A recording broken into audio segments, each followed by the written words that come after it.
আপোনালোক সকলোলৈকে মোৰ অন্তৰৰ পৰা কৃতজ্ঞতা জ্ঞাপন কৰিছোঁ। আজি জুবিন থকা হ'লে এনেদৰে ইমান মৰম আৰু আশীৰ্বাদ দেখি ইমান আদৰ দেখি তেওঁ আপোনালোকক কৃতজ্ঞতাই জনালেহেঁতেন, কিন্তু তেওঁ শব্দৰে এতিয়া একো প্ৰকাশ কৰিব নোৱাৰে। গতিকে তেওঁৰ হৈ পেলাই মই আপোনালোকক কৃতজ্ঞতা জ্ঞাপন কৰিছোঁ।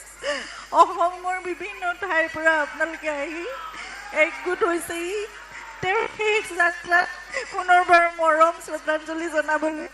তেওঁ থকা সময়তো আপোনালোকে যিমান প্ৰাপ্য তাতকৈ বহুত বেছি দিছে। সেইকাৰণে তেওঁ 30 বছৰত যিমানখিনি মানুহে হয়তো 100 বছৰতো কৰিব নোৱাৰে তাতকৈও বেছি কৰি কাম কৰিব পাৰিছে, ইমানখিনি সফল হৈছে। এতিয়া আপোনালোকৰ মাজতে জুবিনৰ সকলোখিনি সৃষ্টি থাকিব, আপোনালোকে তেওঁক জীয়াই ৰাখিব মই জানো, সেইখিনি মোৰ বিশ্বাস আছে।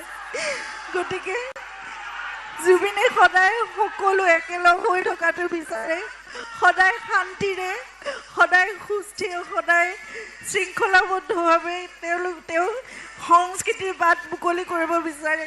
আৰু আজি দেখিছোঁ ইমান জাতি জনগোষ্ঠী যিমান সাম্প্ৰদায়িকতাৰ কথা যি চলি থাকক, আজি দেখিছোঁ সকলোৱে তেওঁক যি ধৰণে মৰম আৰু সন্মান জনাইছে, সেয়া চাগে অসমত আকৌ এবাৰ কেতিয়া দেখিবলৈ পাম নাজানো।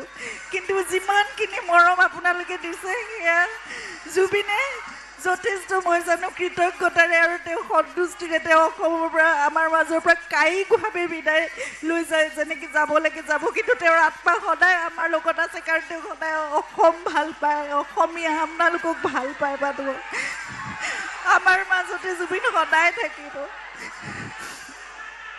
সকলোৱে যাতে শান্তিপূৰ্ণভাৱে আৰু শৃংখলাবদ্ধভাৱে শ্ৰদ্ধাঞ্জলিৰ যিখিনি আয়োজন কৰিছে সেইখিনি কাম কৰে। অসমৰ মাননীয় মুখ্যমন্ত্ৰীয়ে আজি দিল্লীলৈ গৈ তেওঁক নিজে প্ৰথম তেওঁ ছিংগাপুৰৰ পৰা আহি পোৱাৰ পিছত ৰিচিভ কৰিছে, তেওঁক শ্ৰদ্ধাঞ্জলি জনাইছে। গতিকে মই অসম চৰকাৰ, মই প্ৰশাসন আৰু আৰক্ষী আৰু ৰাইজক বিশেষকৈ আপোনালোকক সকলোকে পুনৰবাৰ অন্তৰৰ পৰা কৃতজ্ঞতা জনাইছোঁ। জুবিনক আপোনালোকে এনেদৰে মৰমেৰে সদায় জীয়াই ৰাখিব আৰু নতুন প্ৰজন্মৰ মাজত জুবিন সদায় থাকিবলৈ ভাল পায়। গতিকে আপোনালোকৰ হাততে এতিয়া জুবিন থাকিব। ধন্যবাদ।